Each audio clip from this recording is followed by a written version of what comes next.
Positivas, pero ya, ahora si pueden ver mi pantalla y me escuchan bien, ¿no? Sí, doctor. Sí. Muy bien, perfecto. Vamos a comenzar entonces, sí, con lo que son las diferentes patologías intestinales, sí, que es lo que nos corresponde ahora. Para empezar, pues nosotros tenemos que ver que las patologías intestinales se van a clasificar, ¿no es cierto? Según sean patologías infecciosas, patologías inflamatorias o patologías tumorales. Entonces vamos a tener esos tres tipos de patologías intestinales, ¿sí? Vamos a empezar con las patologías de tipo infeccioso, que son las más frecuentes, las más comunes a diferentes edades, ¿sí? Para empezar, vamos a hablar de las famosas enterocolitis. La mayor parte de las enterocolitis se van a dar por patologías de tipo viral o de origen viral.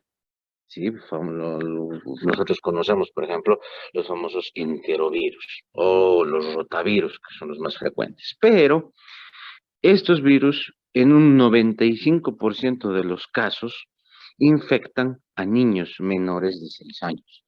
Entonces van a ser o los vamos a reservar para pediatría, ¿no? Entonces nosotros vamos a ir a aquellos casos ya de pacientes adultos. En pacientes adultos, las enterocolitis infecciosas en su mayor parte van a estar ocasionadas por Yersinia, ¿sí? Y tenemos diferentes tipos de Yersinia. A ver, ¿quién quiere ganarse unos puntos extra? Y me dice, ¿qué tipo de microorganismo es la Yersinia?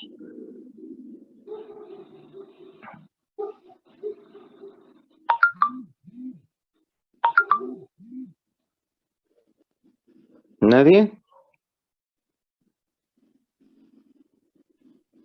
Doutor, não entendi a pergunta, doutor. ¿Qué tipo de microorganismo es la Yersinia? Sabemos que es una bacteria, pero ¿qué tipo de bacteria es? ¿Alguno sabe? Não sei. Bueno, son enterobacterias, ¿sí? Las Yersenias son enterobacterias, específicamente son proteobacterias. Y son bacterias que de manera natural, ¿sí? Existen en la naturaleza, son cerca de 17 especies, pero solamente 3 son patógenas para animales y que éstas puedan pasar al ser humano, ¿sí?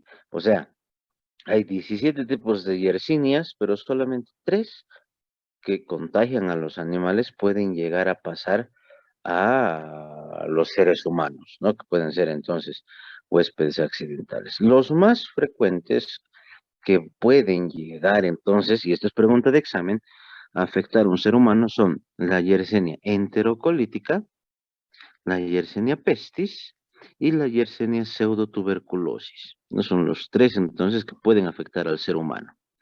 ¿Cómo lo hacen? Lo que les pregunté, y esto también les voy a preguntar en su examen. Las yersinias son bacilos gram negativos aerobios y anaerobios facultativos. ¿Sí? Entonces es importantísimo. ¿Cómo producen la enfermedad? Una vez de que las yersinias se multiplican en lo que son los huéspedes, estamos hablando de los animales, estos van a pasar al ser humano por vía oral. Pueden venir desde el consumo de carne mal cocida, como también en productos derivados de los animales, como por ejemplo la leche, el queso y demás. Estas bacterias lo que hacen es invadir a las células M, ¿sí? A las células M. De acá, ¿no? Entonces, ¿qué sucede? Hay una translocación de las células M, produciendo una inflamación de tejido linfoide. Sí, entonces fíjense, eso es importante. Y durante este proceso de diseminación, pues estamos hablando a nivel intestinal, ¿no? Los linfocitos, las células M de la pared del intestino son los que se van a afectar por traslocación. ¿Qué significa traslocación? Las bacterias están dentro de la luz intestinal, pero tienen el tamaño y la capacidad de atravesar las capas del intestino, pudiendo así llegar entonces a las células o linfocitos M y produce entonces una inflamación de todo el tejido linfoide del intestino, ¿no? Entonces, al haber una inflamación del tejido linfoide, ¿qué va a pasar?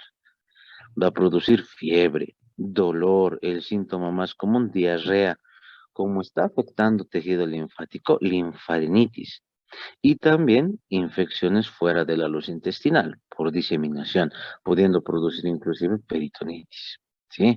Entonces, en este pequeño cuadro ya vemos cómo llega, cómo se va a diseminar. Y también podemos analizar entonces qué tipo de patologías vamos a ver como diagnóstico diferencial. Como diagnóstico diferencial vamos a ver cualquier patología que produzca tumoraciones abdominales. Estamos hablando de, por ejemplo, linfangiomas, ¿no es cierto? Leucemias, ¿no? Después, perdón, linfomas de Hodgkin, no Hodgkin, que producen sintomatología similar, ¿sí? Bien. Entonces, ahora vamos a continuar. Un segundo y algunas personas que quieren entrar también. Muy bien, sigamos entonces. Entonces, una vez que se produce, ¿no es cierto?, una inflamación de lo que es toda la mucosa del intestino, de lo que son sobre todo la parte linfocítica, la parte linfocítica del intestino está formada por las famosas placas de Peyer. Entonces, estas placas de Peyer lo que hacen es tumorarse, inflamarse, produciendo entonces toda la sintomatología que hemos mencionado en la diapositiva anterior. ¿Sí? Bien, ahora, ese sería un tipo de enterocolitis. Ya hemos visto sus características importantes. Si nosotros aprenderíamos todos los detalles o tal como está en el libro, es como para que ustedes sean especialistas en gastroenterología, pero estamos en patología y lo vamos a resumir a los detalles que ustedes tienen que saber para diferenciar una enterocolitis por Yersinia y ahora vamos a aprender una enterocolitis por Escherichia coli. ¿Qué características tiene entonces la Escherichia coli? Para empezar, la Escherichia coli es una de las bacterias que mayor capacidad de resistencia a los antibióticos tiene todo el tiempo, ¿sí? Pues bueno, ¿qué es lo que tenemos que saber de la Escherichia coli? La Escherichia coli, ¿qué tipo de bacteria es? ¿Quién me dice? Enterobacteria, doctor.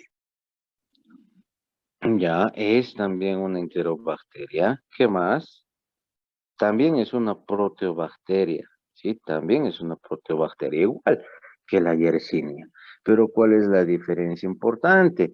Para que no se olviden, y fíjense el dibujito que les he puesto ahí, tiene flagelos, ¿no es cierto? Entonces, al tener flagelos ya tenemos una característica importantísima del Escherichia coli, ¿no? Entonces, sabemos que es una enterobacteria.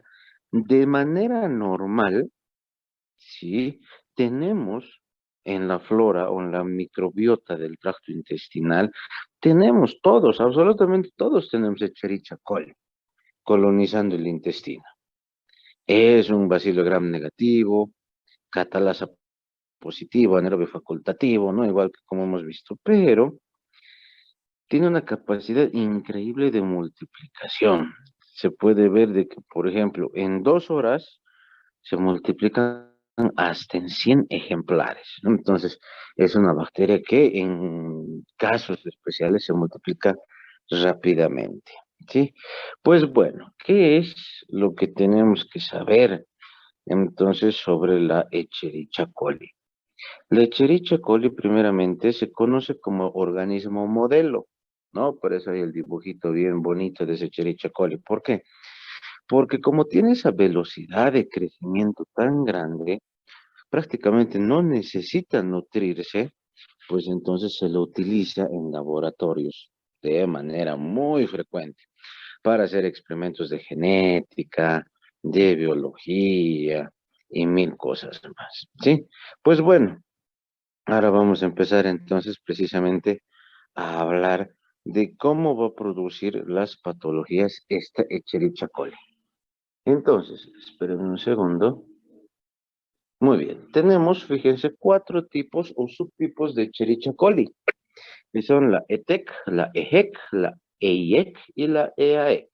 O sus nombres completos, primero tenemos la Escherichia coli enterotoxígena. ¿Sí? ¿Qué características tiene la Escherichia coli enterotoxígena o llamada ETEC? Como su nombre indica, la característica que tiene, ¿sí? Subtipo de Escherichia coli, ¿sí? Es de que va a producir, en este caso las bacterias, no producen directamente la enfermedad, sino producen una toxina que va a producir que las células de la mucosa del estómago y del intestino, conocida como enterotoxina, que puede ser LP o LAC, entonces van a producir la inflamación de la mucosa. ¿Sí? Entonces eso es importante. Ojo, ¿qué produce? Esta toxina es termolábil, ¿sí? O sea, de que es resistente al calor, pero estamos hablando de temperaturas acordes al cuerpo humano, 36, 37 grados. Y entonces produce, por disminución del cloro, una diarrea osmótica, produciendo una diarrea acuosa, ¿sí? Acuosa.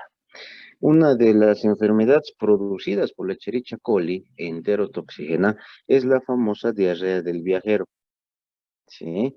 Entonces, se va a ver sobre todo en países en vías de desarrollo, África, Sudamérica, el sureste de Asia y demás, ¿no es cierto? Dentro de las características importantes está de que la diarrea comienza después de entre 14 a 50 horas después de haber ingerido la bacteria y usualmente es autolimitante, ¿no? Entonces, después de un par de días, usualmente ya desaparece, ¿sí? En pacientes inmunodeprimidos y demás puede llegar a durar hasta 3 semanas. Ahora, ojo, esto es importante. Este tipo de diarrea no tiene sangre ni tampoco tiene moco. ¿Sí? Entonces, fíjense, eso es importante, ¿no es cierto? Eh, Estas diarreas es muy similar a las producidas por enterovirus, por salmonella, por shigella, por campylobacter. Para estar seguros hay que hacer un cultivo, ¿no? Por ahí nos va a salir Escherichia coli. Y ya vamos a saber por esas características que estamos entonces con una Escherichia coli entero toxígena. Luego tenemos el otro tipo que se llama enterohemorrágica. Esta enterohemorrágica, ¿sí? O también llamada como EHEC, existen dos tipos, ¿sí? Que se dividen en la H7 y en la N0. Estas, sí, son prácticamente las más peligrosas, ¿sí? ¿Por qué? Al producir no solamente una diarrea, sino un sangrado, ¿sí? Al producir un sangrado, entonces producen destrucción de glóbulos rojos y estos a su vez pueden llevar a producir un síndrome hemolítico urémico, que viene a ser entonces su complicación más frecuente. Como su nombre indica, ¿cómo puedo diferenciar una diarrea de la hemorrágica de la que era la toxina? Por la presencia de sangre, ¿no es cierto?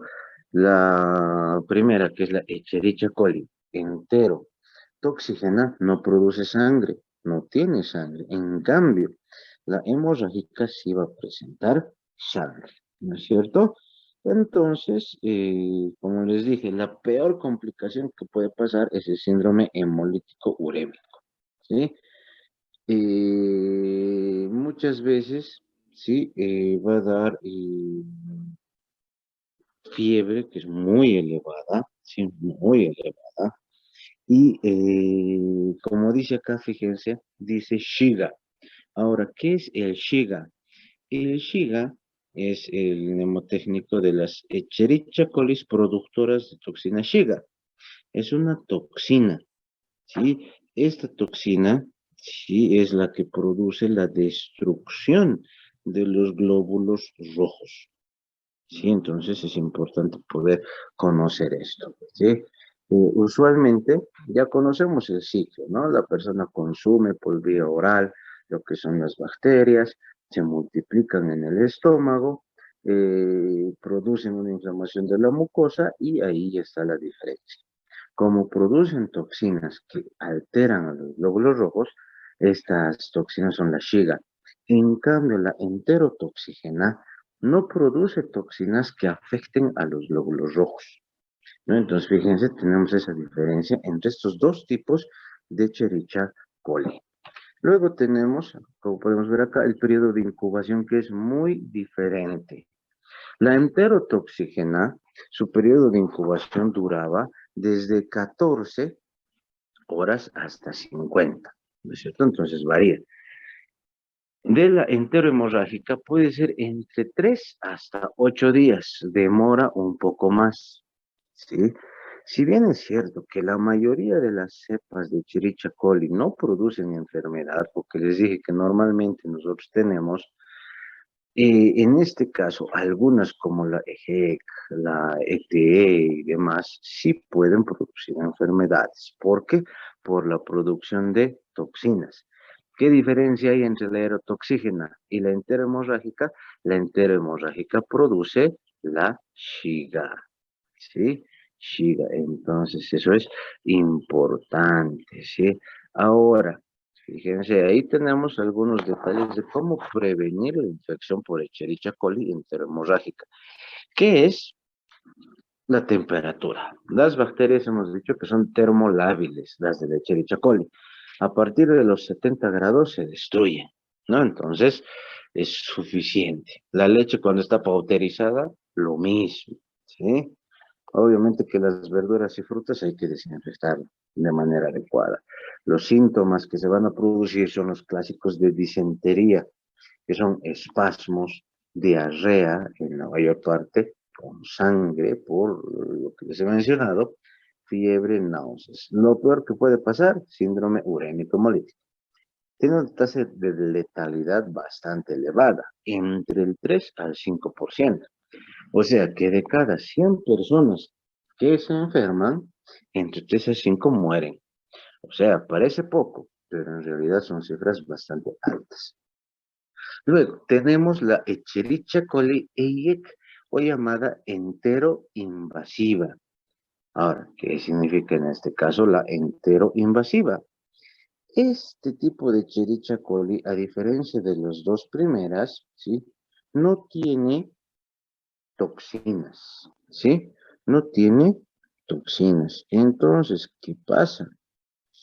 Estas bacterias producen colitis aguda limitada. O sea, no van a afectar todo el intestino, ni grandes segmentos de intestino, sino lo que van a hacer es producir, ¿sí? Simplemente inflamación en lugares bien determinados, bien específicos de lo que va a ser el tracto gastrointestinal. Sí puede producir enfermedad, obviamente, pero no producen entonces lo que es sangrado, patologías bien graves, ¿no es cierto? Ya que como su nombre indica, son limitados a pequeños segmentos. Son diarreas ocasionales, sobre todo en niños. Van a ser diarreas de 2 días, un día, espontáneos. A veces tienen un episodio de diarrea y luego ya se normaliza. ¿Sí? Entonces, eso también es importante. Y finalmente tenemos la Escherichia coli enteroagregante o EAEC. Ahora fíjense, ¿qué característica tiene esta Escherichia coli? Esta Escherichia coli también se llama la Shigella de tracto. ¿Por qué? Es exclusivo para células epiteliales, postdispersivas. O sea, este Escherichia coli tiene la característica de no va a ir a las células de la mucosa, sino a las células epiteliales, solo al epitelio.